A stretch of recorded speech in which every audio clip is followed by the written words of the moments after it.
Bum bum bum ba-dum ba-dum bum bum Oh, bum man, bum bum. Man, Man, man, man, man, man, man. Bum bum Go bum bum bum. on, now, let's join in. Money, bum, bum, bum. Bash Bros. So make sure you subscribe to our channel, Bash Bros, for more content. Make sure you like and subscribe and put those notifications on. Or the booger man will get you. I'm not fucking about. How Every you time doing, he big laughs, man? his pecs are like, what the fuck? It's all this crap food I've been eating for the past 7 days, mate. That's what that is. 2 double cheeseburgers under each nipple. What we need. How big's the rebound been? To be honest, I had like 2 whole days off the diet, and then I started cleaning it up a little bit, and I planned to go back to the gym in the last week, but then I didn't. So I've had another couple of days off the diet, and it all starts again tomorrow. So to be honest, though, mate, I haven't rebounded too much. Right. Not been too bad. So good. I didn't want to put too much shit weight on when the prep starts for the Arnold tomorrow. So Oh, there's the answer to the next question then. Yeah, I was just about to ask that. When you rebound and you can't get your shoes on because your ankles are so watery, that's my favourite. Oh, I've been there. I did 30 pounds in a day and a half 2 years ago. Yes. 30 pounds in a day and a half. Never People again. on the gram be claiming that's pure muscle gains. That's all right. Mate, Transformation Tuesdays be like, yeah, I put a 30-pound on of pure lean tissue. My favourite is people that come out of the show and they'll be like, oh, I wish I'd eaten shit for 3 days. I'd look so much better. Look how much better I look in my bathroom. Oh, like, I hear that one all the time. Fuck off. In your fucking mind. Oh, I should have done that. I'd be 800 pound on stage. Yeah, the difference is largely most of them have just drank some water and then they realise that they over dehydrated themselves, and so they're like, oh yeah, totally. Yeah, you should just drank some more water. Yeah, and there's no stress after the show. Yeah. So your body always looks better when it's a little less stress. Stress is a big thing, yeah. I think I've done, the most I did was 18 kilos in 3 days. Nice. I felt instantly wank. Like, it's like you get off stage, you're like, oh, I can't wait to eat this thing. And then, like, you're like waiting for Domino's and you think, well, there's a McDonald's there, so I may as well eat like 900 chicken nuggets whilst I wait. See, I can't see you doing that, though.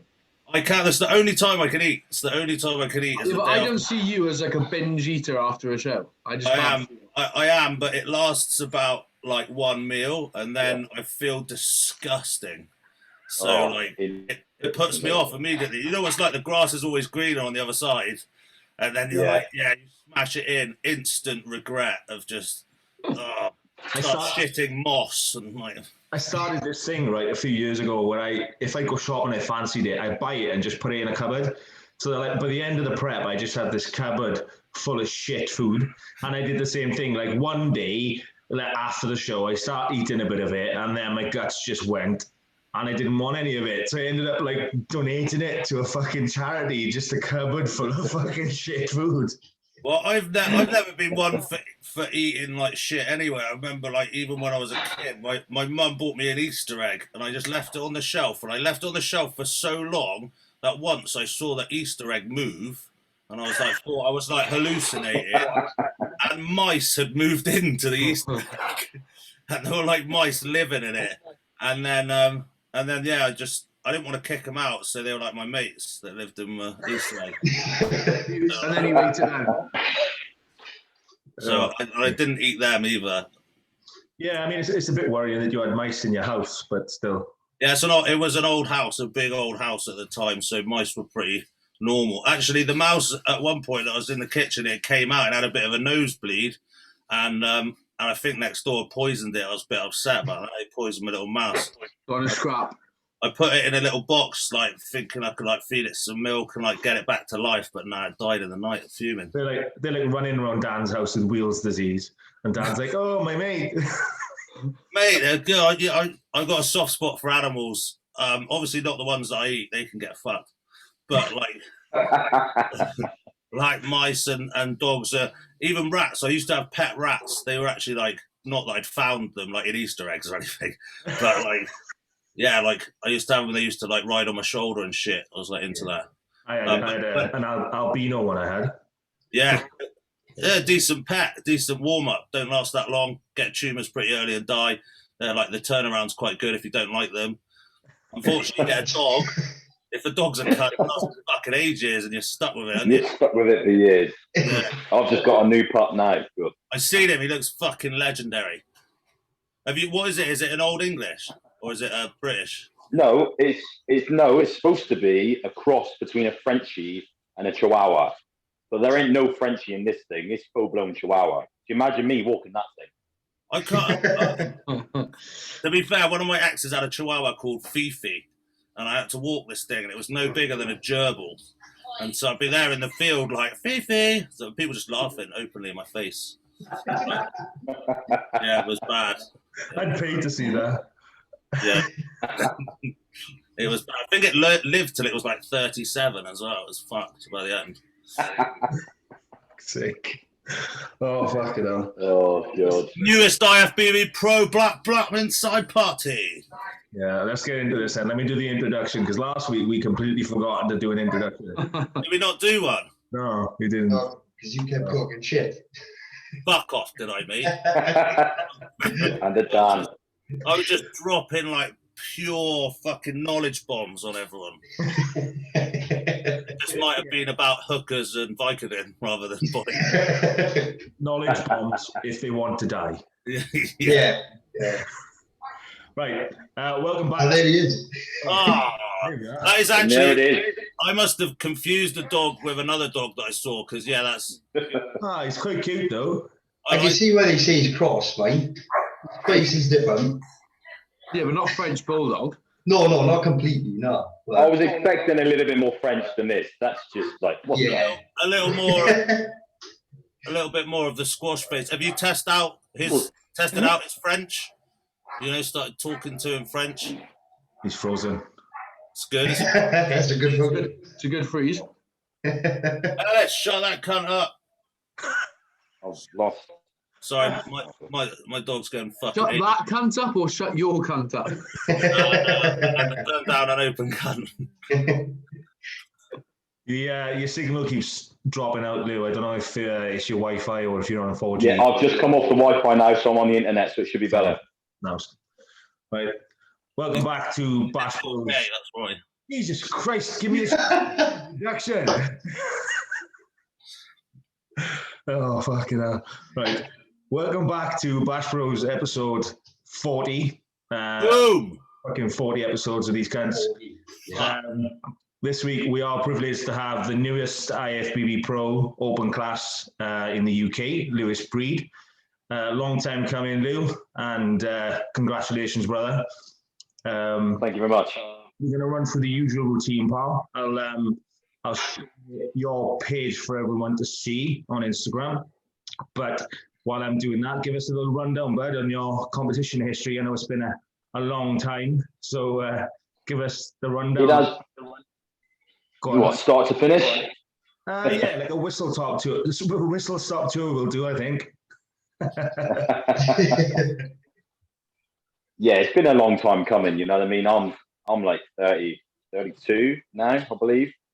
I've dreamed of a pro card since I was 19. You know, first show was when I was 19. Won the Junior British when I was 20. The UK BFF days. Took like a 7-year hiatus when I was 23. Didn't compete for 7 years. Came back when I was 30, and a couple of years in, a few shows in, and finally got that card. So for those who don't know, and I'm one of them, what was the hiatus for? It was initially I was starting a family, you know what I mean? So it was kids and getting married. And so I took a couple of years out, and then I was like, oh, I'll compete next year. But then something would crop up. It would only be minor, but I'd get a little injury and I'd be like, oh no, I'll compete the following year. And then something else would crop up. Oh, I'm a bit skint. I'll compete the following. Before I knew it, 7 years had passed. You know what I mean? It just sort of ran away with me. I always wanted to, but I just make excuses, you know. Yeah, so I remember you were the like obviously when I first started, you were the reigning junior champion at the time, and you were the guy everyone was tipping to go pro young. Exactly, that's what I mean. I was tipped, you know, because I won the juniors and then I come third in the heavyweights when I was like 22, and they were like, "Yeah, you're going to win it next year. You're going to get your pro card." So I've heard that from when I was like 22, and you know, 10 years later, and I still haven't got it. Part of you thinks, am I ever going to get there? I know I took 7 years out, but when you've been told it for 10 years and you're still not a pro, it's like you think, are you ever going to get there? But yeah, no, we finally did. Yeah. I'm kind of annoyed. Obviously, there was some good guys in the lineup. Yeah. But I'm annoyed that you didn't get to beat it the old school way. Do you know what I mean? Because I think you could have done it in the old UK BFF. Like, you know, the whole country comes together for that one. Now there's more opportunities. Yeah, there is more opportunities, isn't there? There's a lot more opportunities. Yeah, it would have been great to have sort of won it that way.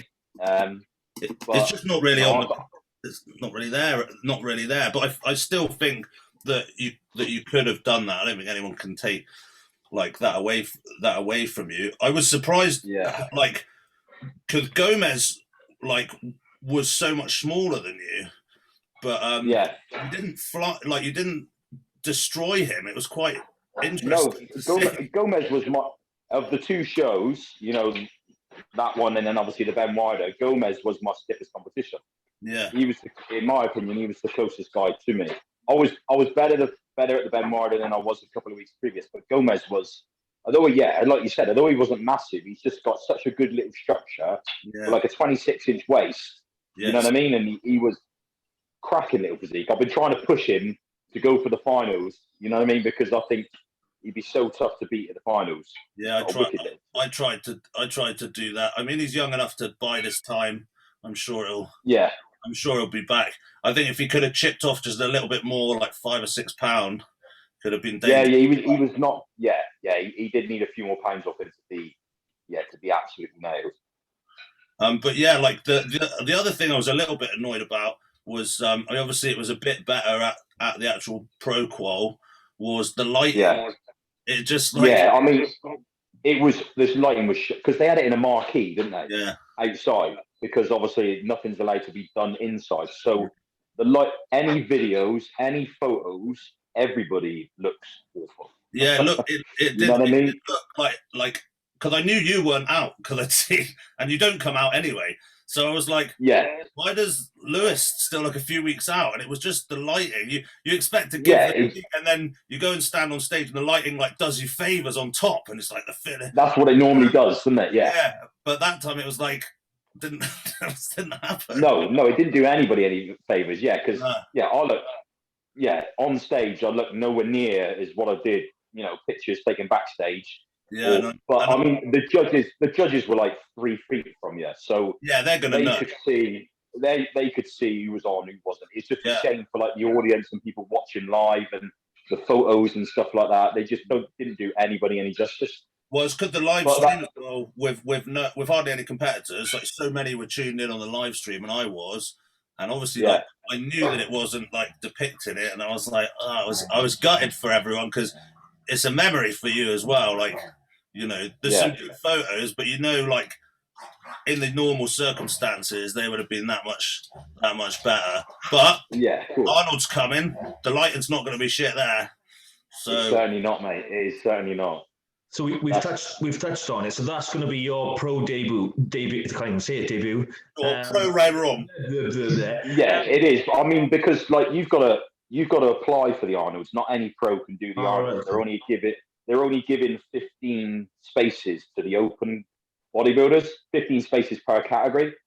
So the fact that I've qualified as one of those 15, and it's the Arnold Classic, it's just too good an opportunity to turn down. You know, I've got no expectations. It's my first time as a pro, but it'd be nice just to step up there, see where I am against the pros, and just go from there. So that invite's been confirmed then, is it? Yeah, because I won the Ben Wilder, I am one of the 15 that qualify for the Arnold Classic. Yeah. So that was that a show stipulation, or did you still have to apply on Tom? I've still got to send.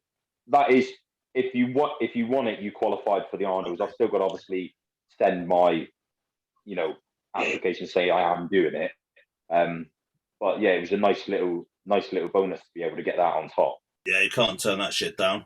It's good though, like fucking get straight on, and like, well, I'm a bit older than you, but you can't turn shit down like that when you're a little bit older. No, certainly not. So such a short turnaround between now and then. What are you going to do differently, or if anything? What's the plan? I think it's 21 weeks to today, or 21 weeks yesterday to the Arnold. And normally a contest prep's about 16 weeks for me, but I probably won't need quite 16 weeks because in such a short space of time, I'm not really going to get too far out of shape. I've not been in shape for 2 years, so we needed 16 weeks to get me right down where I needed to be. So I would like to say that sort of the prep is maybe sort of 12 to 14 weeks. So that gives me sort of 6 to 8 weeks now, just to really push the calories, trying and bring up some lagging body parts a little bit. It's different because when you're an amateur, you compare yourself against the amateurs. But now I'm a pro, I'm looking at the pros and thinking, fucking hell, I need to work on that. I need to work on that. You know what I mean? Because you're looking at a different level now. So you pick your physique apart even more. So yeah, I've got a bit of time. What are those areas you've sort of picked out?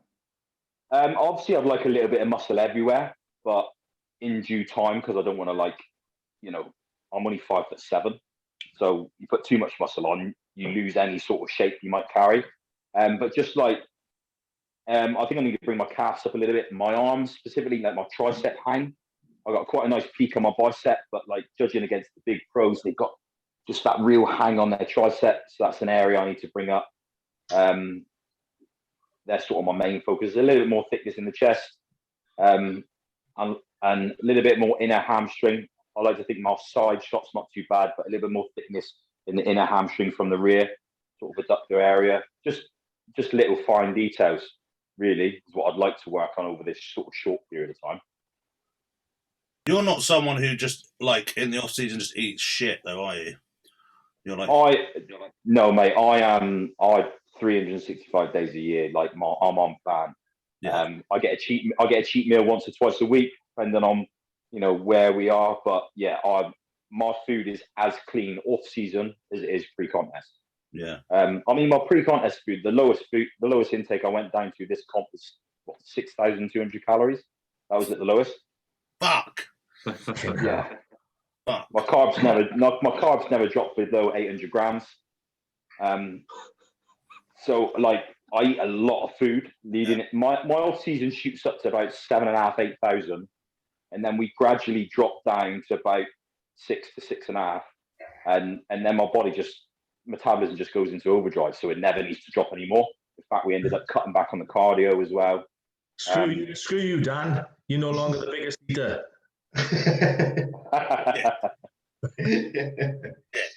Fucking Dan always going on about how much he eats, and I think that's like a different level. That is a different level. And I fucking hate to eat. I hate it. See, I've got a huge appetite. I've got no problem. The coach, we were pushing in like 12,000 calorie refeed days. You know what I mean? I've got no problem getting. What are you doing to get 12,000 calories in? Yeah. Fuck. Well, I'd eat like I said, my pre-contest diet was at the lowest 6,200. So I'd have a high day, which would push it up to about 7,500. And then I would cheat, but I would cheat big. I would have, 3 double cheeseburgers, 3 portions of large fries, a tub of ice cream. Like I'd go big, and that would push in another 4,000 or 5,000 calories. And my guts are hurting just listening to that. I was just going to say, my butthole's crying. Don't get me wrong. Like I never used. It's only been the last few years, and actually working with Martin, like just the volume of food I've been able to eat. It's just been like incredible. I mean, it's great, it's great to be able to eat that amount of food. But I've never, back in my early days, it used to be on a quarter of that, you know, and I was young then. I'm old now. You mentioned your coach there. How did you come into contact with Martin then? To be honest, I've known Martin for years. He used to train at the gym that I worked at, and he competed a couple of times. He was actually coached by Paul Scarborough. Okay, yeah. He was coached by Paul Scarborough, and I started prepping for my comeback, 2018, and just sort of started doing it by myself. Got to about 8 weeks out, and my head went. I needed some advice. I needed somebody, and I contacted a couple of people, and I didn't really like their replies. And then my partner said to me, "Is there anybody that you trust just to give you an honest opinion?" And Martin trained at my gym at the time, and he'd been training and competing for years. So I knew he had a good eye and he'd give me an honest opinion. So I asked him for my opinion, him for his opinion. He gave me it. And then each week I just said, "Oh, can you just give me another opinion? See what you," and I just gradually built trust in him. And then before I knew it, within a couple of weeks, I just handed things over to him because my head was in no place to be able to do it myself. So I just handed over to him. He coached a couple of people before, but now the man does it full time. So, what was your weight at the Ben Reader? What was your body weight check-in? I seen something about 105 kilos, wasn't it? Yeah, 220, just shy of 230 pounds, so whatever that is in kilos. Yes, about 100, 104, 105, something like that. Right. So I'm on the lower end of the super heavies because the cutoff's like 102. Yeah, they brought it up now, haven't they, to 102. But we were talking about you last week, basically, because obviously you're somewhere like floating at the moment, aren't you? Like body weight wise. So you're way too heavy for a 212 class. But you probably need a couple more pounds to be competitive with the bigger guys in the open class. Yeah, definitely. I'm only 5'7", so I'm never going to be like super, super heavy. Yeah. But I still think to be competitive, I'd need another 10 pound, top end 10 pound on my frame. 240 at 5'7" is like, you know what I mean? Based on your current return, so if you're saying you've been back now 2 years and you've been doing 7,000 calories a day, based on that average, how long do you reckon that's going to take you to put that 10 pound on?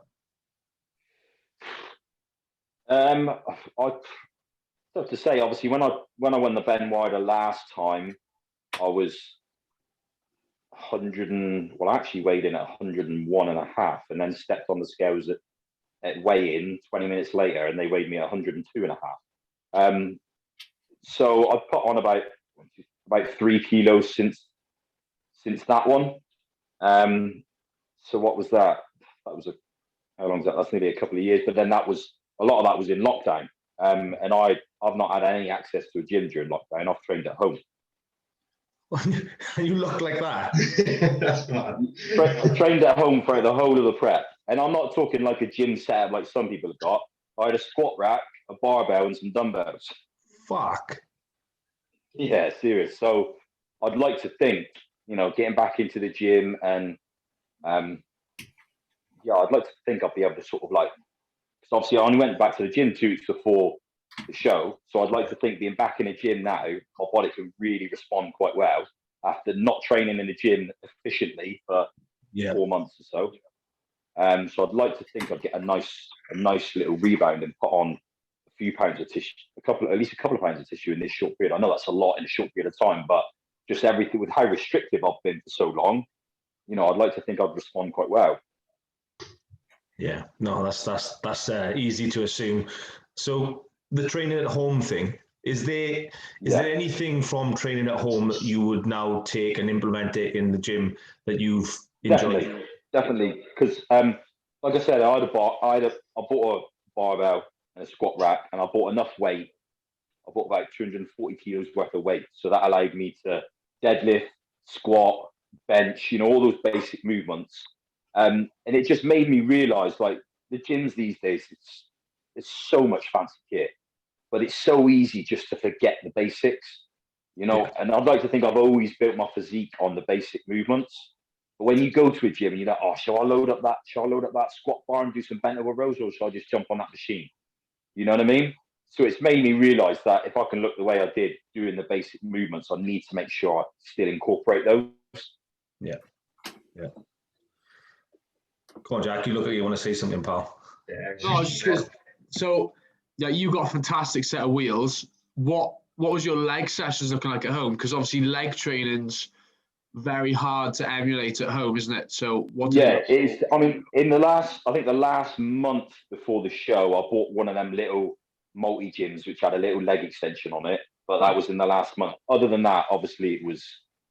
I do like back squats, front squats, dumbbell lunges, all the squats, quads, and then I'll do like for hamstrings. I'll do like RDLs. I'll do lying hamstring curls with a dumbbell. But just multiple sets of that. In terms of like exercise selection, it was slim, but I just did set after set after set. And like I said, because I had 240 kilos, that was enough weight for me to push exercises to failure at a decent sort of rep range.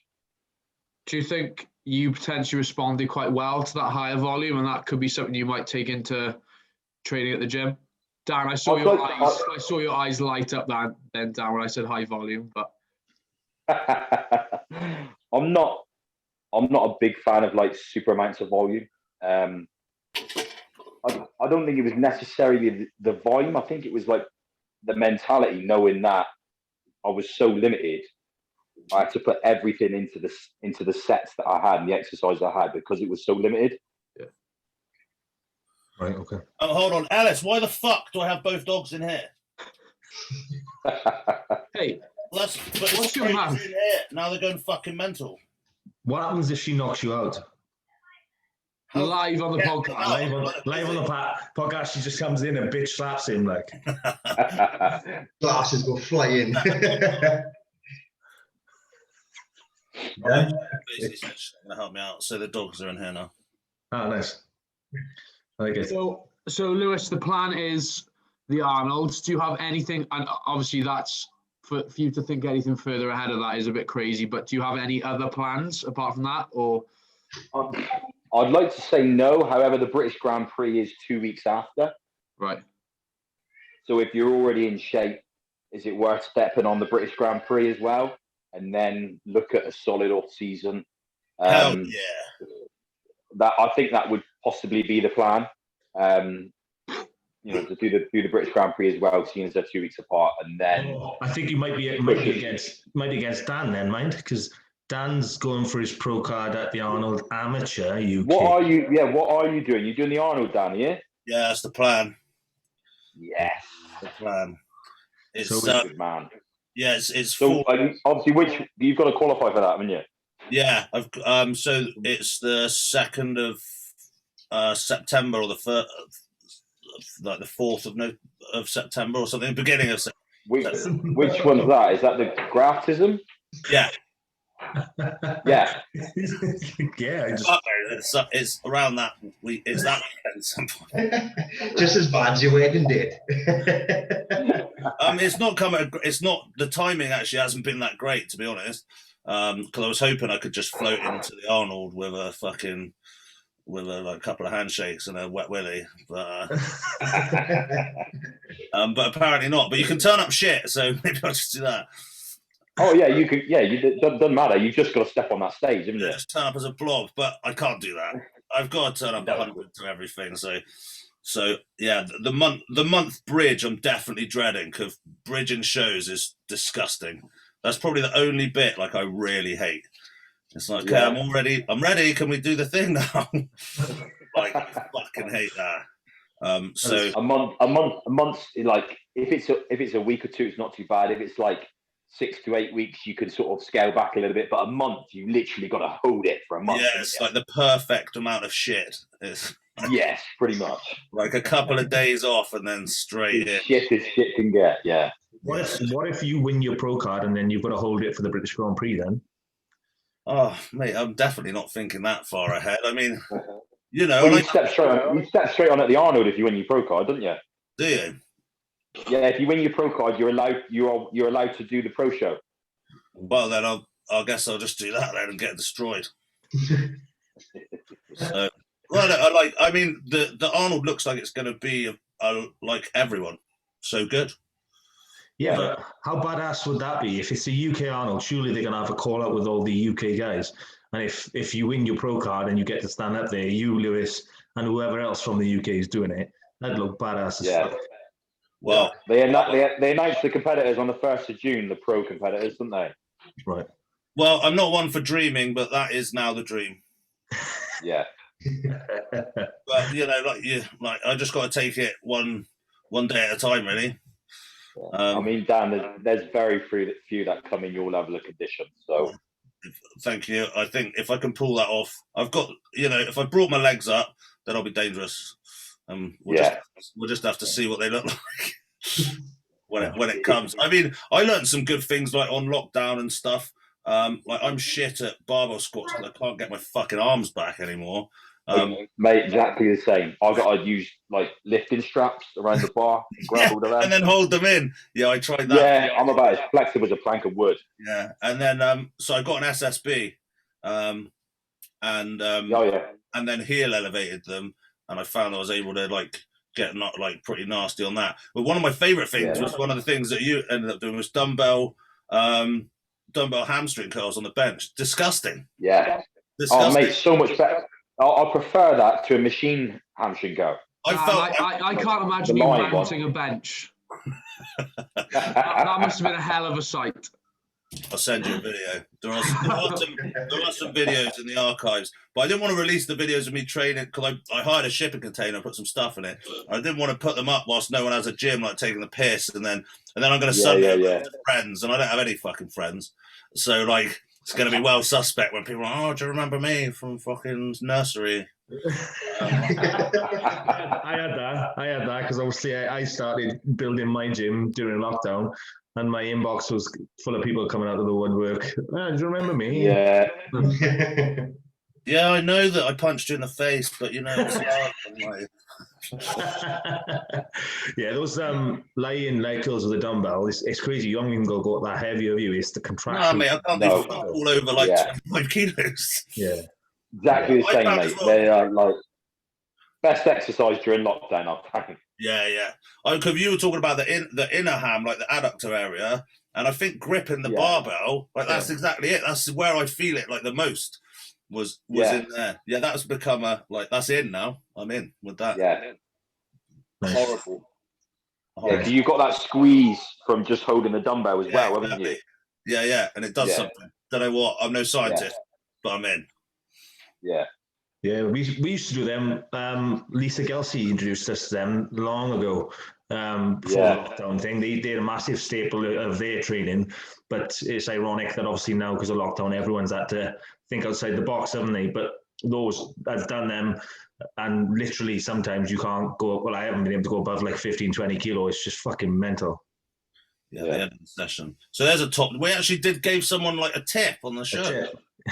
Like an actual real thing that people could use. Like, stay tuned. There's one every 40 episodes. 1 out of 1,000. One tip that was actually successful. Jack, Why'd you keep handing it over to me? because you said something then. I'm sure you did. No, I didn't. Oh, I was. He's dribbling is ready, Brett. Go on, G. There you are. Right, Lewis, you did have, I believe you had surgery last year, didn't you? Was it last year you had a boat? Yeah, it was. I had, it was on my, I've got something called a pilonidal sinus. Right. Which is like on the base of your spine, right on your coccyx. It's like ingrowing hairs, basically. But they burrow quite deep. And they can wrap around your spinal column. They can actually paralyze you if it gets like severe. But I've had it operated on years ago, and it's never really healed. It's one of those things that just constantly comes back. But it came back with a vengeance. I had it operated on, and then I went to leave, and then they couldn't stop it bleeding. You know, I went to leave the hospital, and it looked like I'd pissed my pants. So I had to go back in again. It was just yeah, it was an absolute nightmare. And then you can't sit down or lay down for about a month, let alone squat or anything like that. Yeah. Fuck. So does it get does it get infected in that? Yeah, it does. It never quite heals. So every now and again, I'm on antibiotics because there's a little bit of an infection there. But sometimes, if you don't catch the infection in time, that's the third time I've had it operated on. Fuck. Yeah. Luckily, it's literally on my coccyx, so you can't see it when I got my posing trunks on or anything like that. Yeah. But yeah, it's nasty, and they have to leave the wound like wide open. I know the ones. And they have to pack it, So yeah, that's not fun at all. I had one on my neck, not quite as bad as that, but I had like an openy packy one, and I was like, ooh. Yeah. Did I leave you with any setbacks then, prior to the prep for this year? No, because I can't even think when that was. I'm not actually sure when it was, but I was certainly fully healed before I got seriously into prep, planning to do this show. Yeah. So it didn't really set me back at all for that. Thankfully. The thing I wanted to ask was about obviously the antibiotics. Now, when I'm on an antibiotic, it basically destroys all of my microbiome in my guts, and it just fucks me up. Do you do anything about that to try and like reintroduce? Does it affect you? Luckily, I'm all right, and I've got like my guts are not great. You know what I mean? I'm really particular with foods and things like that. But to be honest, I've got no issues with the antibiotics at all. It doesn't cause me any issues. I get no sides with it. No gut issues, thankfully. That's good. Yeah, so it doesn't cause me any problem. Easy, yeah. I mean, I've had like infections or whatever, and I've been put on antibiotics, and it's like there's nothing like there to like hold the food. And then I've had to like basically like kind of synthetically kind of rebalance it with like liquid probiotics and fucking all sorts. Bugger to get right. Oh yeah. Okay, well you don't get that, so that's good. No. So it was the Indie Pro yesterday. What was your take on that, Lou? I mean, the big hype was Blessing, wasn't it? And I was majorly disappointed. Yeah. I think he was lucky to get third. I mean, the standard throughout the Open wasn't particularly great. The top couple of guys were but it wasn't massively. The depth of the lineup wasn't great, but I think he was lucky to get third. From the waist down, he's still very amateur, if you ask me. Yeah. And from the waist up, I still don't think he's top pro level, personally. I thought there was some shots like his front lat spread, like he's just got clavicles. Really, he was like really wide, but no. Yeah, but no. Yeah, agreed. It was just like a straight line, wasn't it? It was weird. I mean, it was fucking. Yeah. But then the clavicle like width just made his legs look worse. Yeah, it did. And the thing is, he got his pro card years. He hasn't competed for a few years, is he? So like, obviously, expectation was quite high because he's had so much time off. Yeah. And obviously, he's got a big sort of social media following. But he talks what he brought to the stage with the time he's had off was nothing short of disappointing. Yeah, I think that Dorian Hayward deserved third. Agreed. And in all fairness, I probably wouldn't have even put him fourth. But I think that big guy keeps getting overlooked, didn't he? What's his name? Morgan. Yeah, he came in fucking so diced. Oh, he's absolutely peeled, like top to toe. He's just hard and nailed. But unfortunately, he's not got the greatest of structure, is he? He's not the widest of guys. He's got some great thickness, but yeah, you can't deny his conditions. No, but that's what I don't get. You've got Blessing, who's got a clear imbalance in his physique. And you've got that guy who comes in shredded, big, full. Yes, it's not as pretty, but in my mind, it ticks more boxes. So I think he got overlooked. Yeah, I agree. I would put Asti ahead of him just because, like you said, it ticks more boxes. You know, muscle mass, condition. I agree. I had him ahead, even though Blessing's got a better shape. He was disappointed. I'm looking forward to next. It appeared that Blessing would have a better shape, but I didn't. No, yeah, that's true. He might have had that sort of small waist when you look at his sort of back shots, but yeah, his shape still wasn't particularly, like you said, that he had that clavicle width, but no real sort of like pop to his delts and fullness in his chest in certain shots, and yeah, it just didn't quite work. So what I want to ask, lads, have any of you changed your mind on the conversation we had with the Nick Walker and Blessing thing the other week? Because I was the only one who said Nick Walker. What? I said Nick. Watch it. I Hang said on. Nick Walker, and none of you did. What did I say? Can I chat some shit? You definitely said Blessing. You chat a lot of shit. Blessing. I had Nick as a favourite. I definitely. Johnny, had if Nick I'm as a favourite. honest, I'm not a massive like blown away by Nick Walker either. No, but I think next week it's got to be him as the front runner at the moment. Hassan doesn't look diced. Yeah, he's not. He's miles off condition. The thing with Hassan is he's got some cracking muscle bellies, but he just, although he's not fat, he's always soft. Yeah. He's always a bit soft. Because And it's a shame, that because if he picture was came absolutely up. diced, Yeah, that picture, he posted a picture a couple of days ago, and there's not a single line in his quads. No, and I can't imagine Justin's going to go there now, is he? If he's already got his own qualification, I doubt he's going to turn up again. Well, I don't know, because he's a New York resident, isn't he? So maybe they all love that, like who's the king of New York. So yeah, true. he might do it, and it is only a week as well. So yeah. Well, but is Blessing gonna do it? Like, because Well, he put on his Instagram. He said the main show's next week. he's got to do it. He's got to back up his bullshit, doesn't he? He can't. he's not going to. He's going to get smoked. No, I know, but at least turn up. You can't like not turn up now after all that shit. Do you know what I mean? The thing is that it's just a week or whatever, but it's not like he fucked his conditioning up. It was a good presentation of what he has. The flaws that he has need a year to be fixed at least. Yeah. Oh yeah, of course they do. Yeah. Like, so he's going to come exactly the same. You know, it's like some of the guys need to just like not spill. It looks like some of them are pushing too hard, spilling. Maybe that's why they're a bit soft. He just needs to do it again. It's just going to fall where it comes, really. Yeah. I mean, I like Nick Walker for just looking nasty as fuck. Yeah, agreed. But like when He's not got the most pleasing physiques. No, unfortunately, I think it's I can't. chest and delt area just throw his physique off a lot. Like obviously he's got an unbelievable lower. His back's decent, but it's just the shoulders for me. I don't know why the way they sit, they just don't look. They're not like a wow at all. I just don't. I think they don't like him. I just think they don't. The look that he has, they're just like they've coined it as we don't like that. No, I know, but this was last year when he made his pro debut, right? That was prior to Ramy winning the Olympia. Now that Ramy's won the Olympia, they need somebody who's going to challenge him on size. Whilst Nick Walker doesn't strictly have the smallest waist or the prettiest lines, if there's going to be someone that's going to be able to push him on size, toe for toe, I think he's got to be one of them. Yeah, but Nick's like not tall, and he's not. Ramy's like a 6 footer, isn't he? Yeah. Yeah.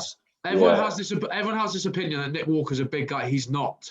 Like if you put him there, that's what happened last year. Like going into the show, there was loads of hype because he looks huge by himself, but structurally he's quite small in terms of like width and height.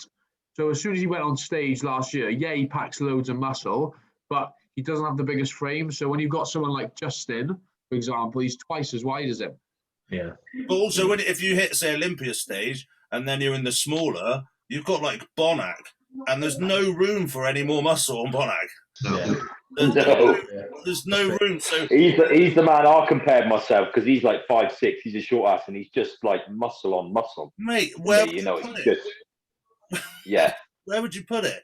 Like, I don't see where it would go. So even though it's like size or whatever, when you're talking about shorter guys, you're talking about not size but muscularity. And you hit Olympia stage as a shorter, and Bonac's just fucking like clouds. Like, I don't know, I'm a Bonac fan. I think he looks fucking immense. You know, and well, he hit second before, you know, like, unfortunately, I think that Ramy's going to close off the potential of him ever winning, because now we're in a new era. Yeah. You know, like, you know, it would take a lot to change that trajectory again of like. Yeah, of course it would. And providing he brings that level of conditioning at least, nobody is realistically going to touch him for the next few years, are they? No, you have to fuck it up. Yeah. You have to actually. Yeah, no, that's it. Yeah. Yeah, of course he would. And now he's nailed it. I'd like to think he wouldn't. Yeah, and like everyone's like, yeah, but what about Rolly? And it's like, Rolly, when has Rolly ever been in shape? Like, really? Yeah, True. You need to switch it on. Like, he's a fucking unit. But when have you been like, oh God? Yeah.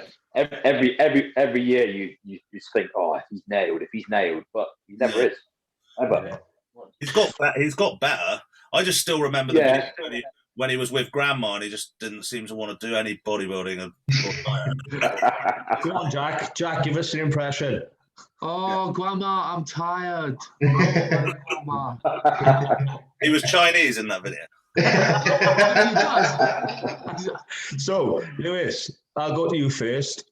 Your predictions for next week at the New York Pro. I think Nick has got to be the front runner. Like you said, if Thingy did it, who was it who won yesterday? What about Akeem? Akeem's in it, isn't he? Justin Rodriguez, yeah. Yeah, Akeem's in, I think. Akeem's in as well, is he? I think so. I mean, if I'm honest, Nick looks good, but he still doesn't look as healed as he probably should be. He still could be sharper. I know he's got, you know, another week to drop fluid and get a bit harder, but I just think he's just got so much muscle. It's going to be difficult to not reward that if he's nailed. Yeah. I'm trying to figure out if Akeem is in. I don't know. I can't also find a competition. Yeah, there's not a list, I don't think. No. If Akeem's in, I think he's got to be the favourite in my mind if he's in. Yeah. If he's in, he would be definitely be right up there. Is it Dorian Hayward? Yeah, he came fourth at the weekend. He probably should have beat Blessing in my mind. But yeah, I had him ahead of Blessing. He's massive. He's got quite weird legs because he's not really got an outer, and then he's just got loads of depth like through the adductors and stuff. So, like his upper body's crazy though. Yeah. So he looks immense from like some angles, and then his like quads let him down from others. But the size is there. Yeah, they do a little bit. The shape's a bit. And he poses like an idiot. Yes, he does. Yeah, well, I think if you're at that level, get your posing right. If you look at the call-outs, basically he was in third until they called out him and Blessing together, and then he posed like a twat. Yeah, he did, and he couldn't hold his midsection either, could he? Yeah, he was blowing like crazy. He shakes when he poses. At that level, like it really, really does matter. I mean, you should be on top of that shit to a reasonable, like, but you know, you're expecting to see people looking like they've got Parkinson's, like at your average, like local show. But like at that level, you should be accustomed to doing and holding. You know, like, I always found like there's nothing to be gained look wise from like flat, like doing the pose and like really doing the pose so that you're like shaking. It doesn't look any better. Like there's a set point. Everyone thinks, the harder you squeeze, it's like it actually doesn't. Just there's certain muscles like tensing your glutes and your hamstrings and activating them and staying on them. But like if you do a back double bicep, you shouldn't be squeezing your biceps for fucking, you know, to that point where you're shaking. Your concentration should be on getting that hamstring glute activation and staying on that. On a back double bicep, then when you've sort of sat in the pose, it kind of all does the job by itself, doesn't it? Yeah. I mean, what do they say? You should build from the bottom. Fucking cramp in my hamstring. Were you doing it whilst you were explaining? You were squeezing. You were practicing, Johnny. You were like, hamstring. He's not sat down. He's actually been doing the lower part of the back double like the whole show, and is now.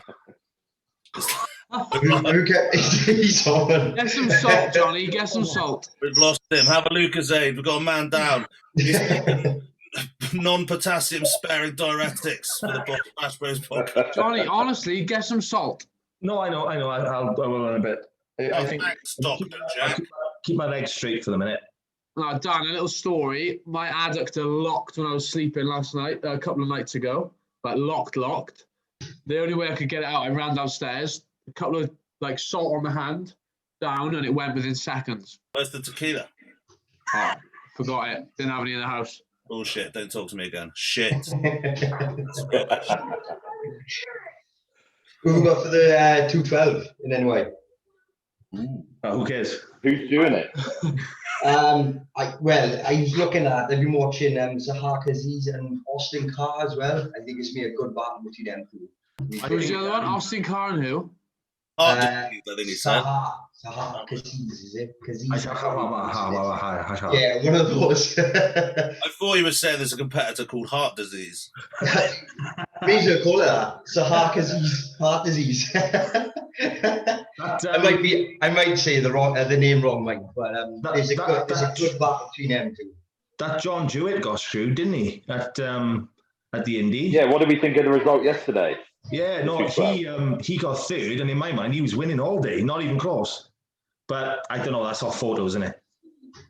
Yeah, I mean, I don't think the guy who won looked good in some poses, but certain shots. Yeah, he didn't look very thick, did he? He was nice shape. Yeah, John looked crazy. His condition was nuts as well, and although he lacks a little bit of thickness in his chest, he's got great shape in some shots. And his hamstring was like on the floor. Mad. Yeah. I don't know whether he's planning on doing New York as well. I don't know. He definitely should. He should. He was on the money yesterday. Yeah, that's true. Imagine how that feels. You know, why would you? Like, if you were on the money and couldn't have been really any better, why would you go to the show next week if they didn't reward it? They've got different judges, and each pro show, like in each area, do have preferences. Yeah, like, I guess so. You know, that is a thing. Like New York have like quite renowned for liking a particular look, and maybe he'll fit in better into that. Yeah. But yeah, I don't.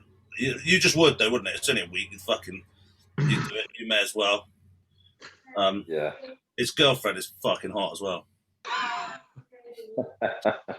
So moving away from that, because I'm sure some of the people watching our podcast watch us for the shit talk and not the bodybuilding talk.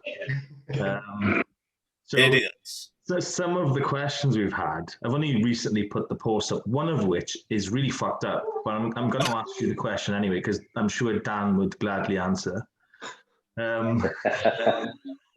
That's a bad sign. No, I'm not going to answer. I'm not going to ask it. It's too Come much. on, you have to do it. You can't tease us like that, John. Yeah. All right, well, don't Change it. don't ask Lewis then. Ask someone else. If What's you think that? it's going to offend Lewis. It's not so much it's going to offend Lewis. It's a bit grim. So Well, you've hyped it now. I know, yeah, you've got to say it. I can't do Do it. it. Text it to me. I'll do it. It's on the page, on the Bash Bros page. It's on the questions. All right, ask the other one. I'll have a look at this. It's fucked up.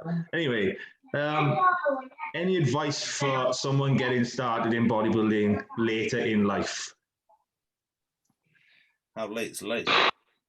Yeah. Well, I started young, so maybe I'm not the best person. But nah, this sport, like, age is just a number, isn't it? You know, you can get yourself in shape starting at any stage. I mean, competing, you know, it depends how old you are if you're looking at competing, but there's no reason why you can't get yourself in cracking shape no matter what age you are. Do you know? Dan, don't ask the question. Advice. Dan, don't ask the question. I've just seen the question. Don't ask it. No, I think we're all right without that one, actually. Thanks. But yeah, Adam Leadface or whatever. Fucking hell. Get yourself checked out, son. Get yourself checked out. You've actually been censored from the Bash Bros podcast. You're a proper 360 scumbag. Is it not bad? yeah. Hey, I'm putting him straight on the register. He should literally, like, someone should go and look at his computer right now. Like, he should have like police tech units like checking his IP address. Report him. So, Lewis, do you believe the theory that Dan says? Is it miles on the clock, or is it age? Do you get to a certain cutoff? Do you believe, or is it miles travelled? Say again. What do you mean? Say again. So in I an lost age, some of that. with regards to age, so Yeah. if we're talking about somebody starting later in life, is it miles on the clock or is it the actual age in which they start? So we're saying like, say someone starts a little bit later. Say you've got 10 years and then you start getting fucked.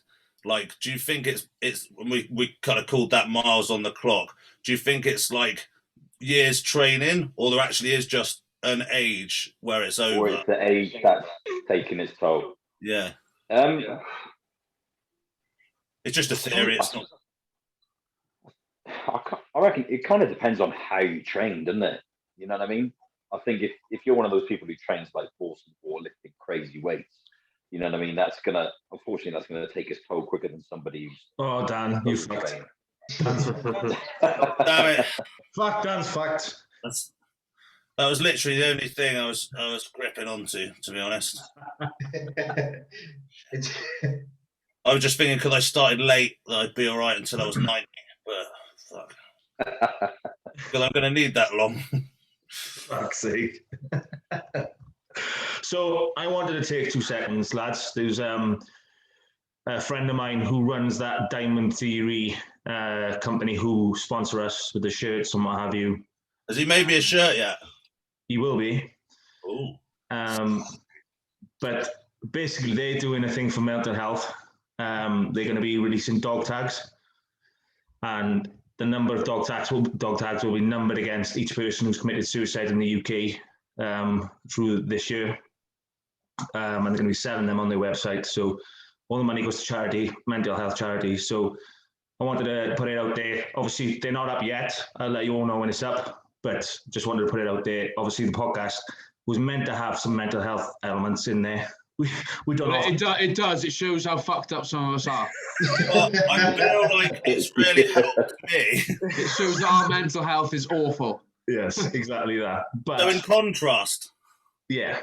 But all I wanted to say was, so the Diamond Theory company, obviously if people can go on their Instagram, follow them, and they'll let us know when they're releasing them so everyone can jump on that and buy them just to support the charity. Is that a conflict of interest for Lewis, though? Because TEDx making shirts yet? Johnny, whilst we're on the topic of sponsors, Geraint, your use of your description towards the Via spray the other day, you said it smells like sex, not it's the sex, or you said it smells like sex. A bit fishy. Is it a bit fishy? I was going to say, is that meant to be a good thing, or? Well, it depends, doesn't it, really? Because You like the smell of sex? Well, You not to be obviously don't, walking Jack, you don't to get much work, of it. walking around the office like, oh, does that a good one? Just a joke, man. Just a does joke. it smell like festival sex? Smelliest sex. Just to point out, it does smell nice. It does actually smell nice. Nice. Got you. Dan doesn't get a comment because he probably hasn't had sex for a long time. So I bet you if I did, it would stink. And then I'm going to bottle it and sell it to Gareth. Sell it. just an FYI, because they are one of our sponsors, it doesn't smell like sex. It smells good. It's good. It is good. He did send me a comment after laughing, like, so he was fuck. Honestly, the image is right in people's minds now. I've sold it well. Those sprays, weren't it, back in the 90s, they used to encourage saying people that had pheromones in them, and then you attracted women. They were in the toilets, weren't they? In the clubs. You're like, so if you're like ugly like me, then you can just spray yourself, and then just vaginas will just fucking just fling themselves on your face like fucking suckers from Aliens. Needless to say, didn't work. And the condoms I bought at the same time with the vibrating end, no use. So I got double done, basically. Fucking vending machines. Did you buy a pack of mints as well? Well, I was so coked up, I wouldn't have been able to get a boner anyway. So. Fucking hell. It was an expensive road to nowhere. Were you that guy in the men's toilets who was like putting change in there, acting like the big man? Yeah, because I'm gonna get some tonight. You that guy. Yeah, I was the guy who was in there so much I made friends with Lucky Man. Oh, Oh, he's fucked it off. oh fuck! We started talking shit, and he was. Yeah, he got bored of you, Dan. Oh, that is fair enough. It's a monotonous journey. Very reserved today, Dan. I don't like it. Me, I was listening. It was good. I was interested. No, that is the thing, though, John. When we have someone on that sort of has a lot to say and good things to say, and we're interested in it, Dan does quieten down because he is. Yeah, I'm like the filler, isn't it? Like the stocking filler, like the present you didn't want. You know, I'm like the child you didn't want. Yeah. No, but the problem we got now, though, Dan, is that people have come accustomed to your shit, and like without it, some people watch it and they're a bit disappointed. Oh, we did have some feedback. What was the feedback?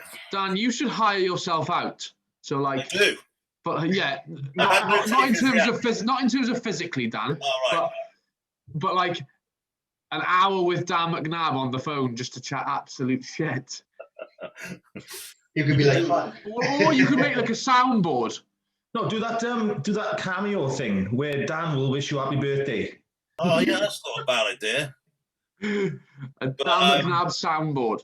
Yeah, I'm into. He's back. He's back. He's connecting to audio. Back once again with the Renegade Master. Come on, and the rest. Behavior. He's gone. I was just about to say it. We genuinely thought you actually left us, but well, at least that's a sign that he hasn't actually left. No. I think it must be internet. It must be the interweb. What room are you in, Johnny? My What's kitchen. The cupboard thing. That's the pantry. What's a pantry? Oh, the pantry. That's a fridge. Johnny, congratulations on the car. Oh yeah, nice. Yeah, you got a new brum. I know, taking all the money from the podcast. When are we going to see some of it? Lads, I don't know what's happened to my camera. It's froze there. There we go. Yeah, it's an older fucking podcast. Apologies to the viewers. We are having severe. At least when it does come to editing, it's Johnny's fault. We've got the MK Classic today, haven't we? Yeah. Did you see any of the coverage? I didn't. I actually no, I didn't. Have you seen any of the winners? No. Oh. Do you know Connor Redson? He's one of Callum Raystrick's clients. He's from Coventry. Quite a small, shorter guy. He won the overall. Connor what? Did you call him Redson? Did you call him small? Well, not muscular-wise, but height. Jack, you're baiting. No, like he is pretty small. Like put him next to Callum, his coach, and he's literally half his height. Yeah, that is true. But he won the overall. He's in pretty mad condition. Is it a classic, Jack? No. Oh, God, get right. Oh, is everyone a classic? Genuine. I actually didn't see the classic at all. That's the only bit of coverage I haven't seen. Not a lot good, like. Oh, you could have had him, could you get? I think I could have. Nah, I'm joking. Not right now. But I was impressed by it. Well, he weighed 169 pounds. Who, Connor did? Yeah. That's mental, and he's won the overall. That is a small person. That's So not I very, it's not very was often. right, Johnny. Yeah, I mean, doesn't say a lot about the standard if he won the overall at that way. I think it was a decent standard. Not like, I don't think there was like any pro-worthy competitors there, but I think the standard wasn't that bad. I don't think there was any like big guys there or any big names, but yeah, I think a few of them from a few weeks ago, if they'd competed, they probably would have won it there. Is he back? We got Lewis back. I'm back. Sorry. Thank Don't know God. what Lewis, we're just discussing the MK show today. Did you see anything? I did see it. Yeah, I was quite disappointed with the turnout. Yeah. I thought it was, really, really quite poor. Unfortunately, yeah. We were saying the overall winner. What did you say? He weighed 176 pounds. 100, yeah, like 169 pounds. Yeah. that's a very small person. I mean, he was diced, like, don't get me wrong, he had some legs and stuff, like, you know, he was good, and he brought, you know, at that window of time, like, he definitely nailed it. He just needed to be like 50 pounds heavier. Yeah, he was only a slight lad, but the depth of the lineups, unfortunately, were not particularly like great today. Two or three in a class kind of thing. When's the next pro qualifier, though? Yes. August. I've just been told. Okay, so that's a while off, isn't it? So she just sits there the whole time and waits for the opportunity to correct you. Yeah. Yeah, that's my whole existence. I love it. But she knows the whole like thing. She knows all the show. I don't know what the fuck I'm doing. I'm just like, hey, I need to win a pro card. Can you look at some stuff that makes that work? And so she's done it. I'm doing a bit of a shorter prep this time, to be fair. Because if I did use steroids, which obviously I don't, I'd like to have like a reasonable amount of time off before dissolving my organs. So I'm actually a lot lighter starting point than I have been, and I'm less fat. So hopefully I'll still have enough time to not be fat. Have you dropped any more weight this week? No, I fucking didn't, thank God. I dropped 8 pounds last week. I was fuming. I felt like I'd fucking taken a day trip to Centre Parks and found out this was Auschwitz. Like, fuck. I was fuming. But that tickled me. Luckily, you look like you fit in there, though, Dan. I'm stabilised. Oh, fuck. Put some striped pajamas on, Dan. I was going to leave that alone. I think the impact was enough. I've regretted saying it already. Let's not go into that. Fuck me. Yeah, no. So, Lewis. Johnny, can you please edit Dan's head onto small off the boy in the striped pajamas? Fucking hell. That's, yeah. Quickest way to get banned off YouTube. That's definitely getting me sacked. I don't think our video will get published to that either, to be honest. You get flagged on fucking YouTube as a hate crime. It does get checked. It does get checked because now we've monetized it. It runs through checks and stuff. And if there's anything that's like suspect, they put it for review. Can they check it? What, someone watches it? Fuck me. What's the worst job you've ever had? Watching all the shit YouTube videos. Fucking thousands of people watch this, pal, for free. No, I know, but like, imagine being the person who checks it. Like, that's your job. Oh God, that's making me shudder thinking of all the fucking influencers. Oh, imagine watching all of that. Oh fuck. That'd be disgusting.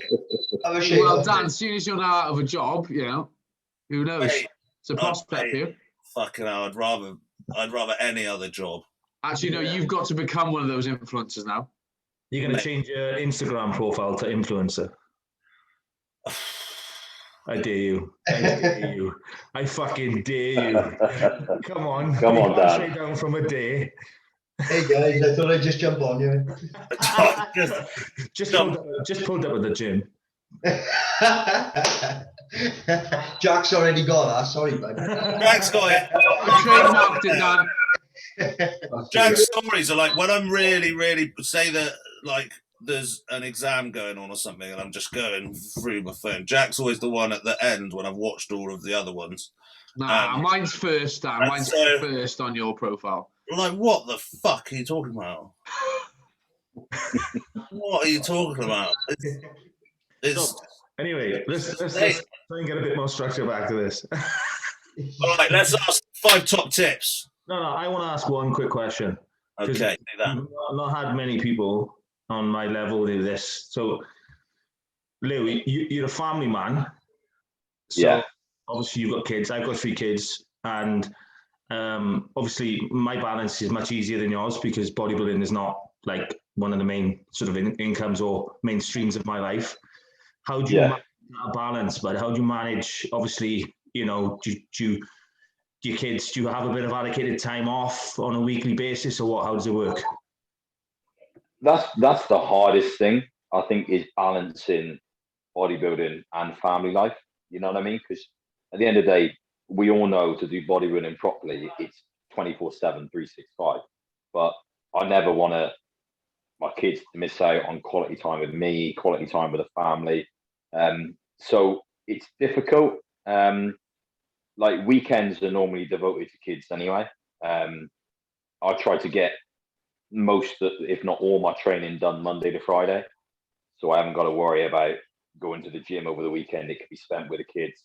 If I'm doing my cardio, I do it before they get up in the morning. You know what I mean? So it doesn't distract from any of their sort of time. Obviously, the latter stages of prep, I don't like, because like energy levels are so low. So you take the kids to the park and you've not got the energy to push them on the swing, and you know what I mean? Things like that. Yeah. I don't like that, but I know it's only for a short period of time. So the balance is difficult. But I'd like to say I've got a pretty good balance. It's a concerted effort, though, isn't it? Like, so one example I'll give is that. So, for example, I remember I was 2 weeks out from a show and I was sat on the sofa, and my youngest came up to me and asked me to go pick a teddy from upstairs for her, which was up on a shelf, and I said no. I refused to go get it because I had to go upstairs. And then I sat there for 2 seconds and said to myself, John, don't be a dick. Don't be a dick. Yeah. So I went and got it, you know. But sometimes you've got to have that ability to look inwards, you know, as a parent, and try not to be a dick about it, you know. Yeah, that's it. It's a difficult balance, especially in that latter stages of prep. You know what I mean? Because we're all short-tempered, we're all tired, we're all, you know what I mean? But you never ever want to take it out on the people that matter the most. But then you also know you've got to do everything in your power to be the best you possibly can be. And those sort of side effects, you know, come with it. Yeah. No, that's good. So, I mean, I know Dan's got somewhere to be at past, and this next question could take a little bit of time. So what we normally do is ask our guests to give us 5 top tips. Doesn't have to strictly be bodybuilding related, but generally they are. They don't strictly have to be good. It's just anything. A lot of them usually aren't. Just 5 tips for our viewers that any lessons you learned, anything that you've done, you wish you hadn't done, anything really. Just I mean, the first one is basically what we've just said: getting a balance.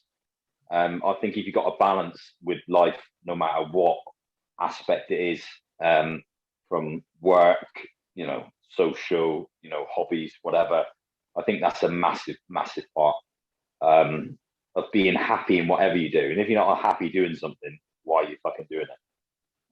You know what I mean? So that's like the most important one. More sort of bodybuilding related. For me, if I've got a happy home, prep is so much easier. If the kids are happy, if my partner's happy, if everything's smooth at home, then it's easier. Yeah. Tip, you know, purely bodybuilding, consistency. That's, you know, I'm sure that one's been said a million times, but I can't drill that one into people enough. You know what I mean? I eat 9 meals a day, 7 days a week, 365 days a year, other than the 2 days I take off after a show. That's been the same since I was 19. It's just, you can't go over how important consistency is.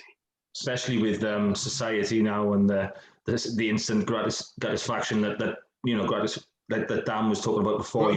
Gratisfaction, is it? I can't even say the word. The gratitude and satisfaction. The gratisfaction. Yes, I like it. Both of them. Anyway, so the way that people are these days, you know, obviously they want it now, and they look at someone like you who's just turned pro and don't see the 10, 12 years of training that's gone into that, you know.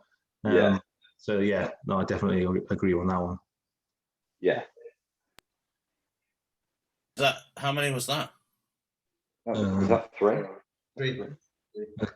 We'll take it as 3. We're doing this to ourselves, and it's really hard. So we feel your pain. Yeah, we do. 2 more. I think another one, in like a common one, is like, you know, people in bodybuilding, they'll look at somebody they aspire to be, and then think what they do is what they need to do. We all know there's so many variables with training, with nutrition, with your lifestyle. So, what are we having for dinner?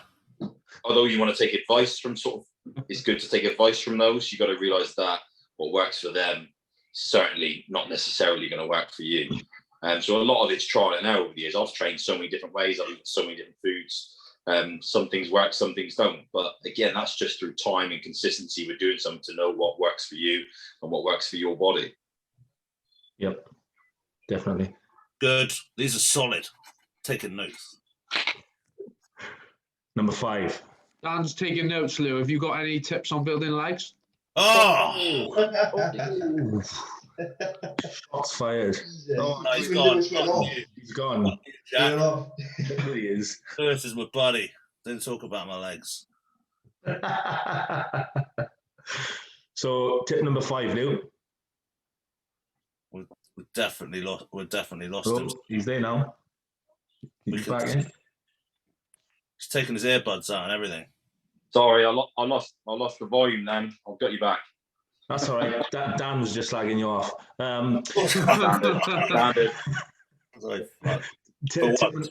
Tip number 5. Tip number 5: don't do it unless you enjoy it. I see so many people like competing and prepping, and they're moaning about how tired they feel. They're moaning about the food they got to eat. Don't fucking do it. Yeah. Nobody's forcing you to do it. In 9 times out of 10, you don't get paid to do it unless you're at the top level. So why the fuck do it? If you don't enjoy it, don't do it. It's as simple as that. Like, I feel knackered, you know what I mean? You get sick of eating chicken and rice, but deep down, I fucking love that feeling. You know what I mean? You know you're getting somewhere. You know it's working. So if you don't enjoy the aspect of it, don't fucking do it. Yeah, there is a new breed of.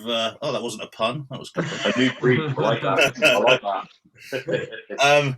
Of people that like they aspire to be these bodybuilders or whatever, but they actually don't want to do it. Most bodybuilders you speak to went to the gym, fucking loved it, and then it kind of escalated into something. Exactly. Yeah, exactly. But now people are just like want to be a bodybuilder. Yeah. Actually don't want to do the training and the stuff that actually you need. And that's a way round that I don't think will ever actually work. Like, unless you're like a super like genetic freak, which maybe you are, it's unlikely. But if you're thinking maybe I am, you're definitely not, because you'd already be massive. But yeah, it's this new thing. They want to pick the end result and then match the things. Like pretty much 100% of people we've spoken to on here went to the gym, fucking loved it as an outlet, you know, of like everything, and it balanced them. Like, and then they accidentally got good and decided to do bodybuilding. Yeah, that's exactly. People are like, people are talking about it like they're being sent to Vietnam, like from fucking day one. Like, it's fucking nuts. Going to war. Don't get me wrong, I'm into like fucking talking about going to war and like getting hyped. We know it's not real war. I know for people that got upset about that when things came out, we know it's not the same as actually going to war. It's just an expression. But yeah, people are like being hard. Oh, my coach has got me doing this. Yeah, because your coach wants you to do well, and if you don't, then just fuck off and do something else. Yeah, I fucking hate these cunts. That's social media, though, isn't it? Social media got a huge part to play in that. Everybody want to looks this certain way. I liked it back in the day when I first started competing. There's no such thing as Instagram. You should just turn up on the day, and nobody'd seen you for 12 months. Yeah. You know? But unfortunately, in this day and age, you can't do that. You can't hide away for 12 months. You've got to be.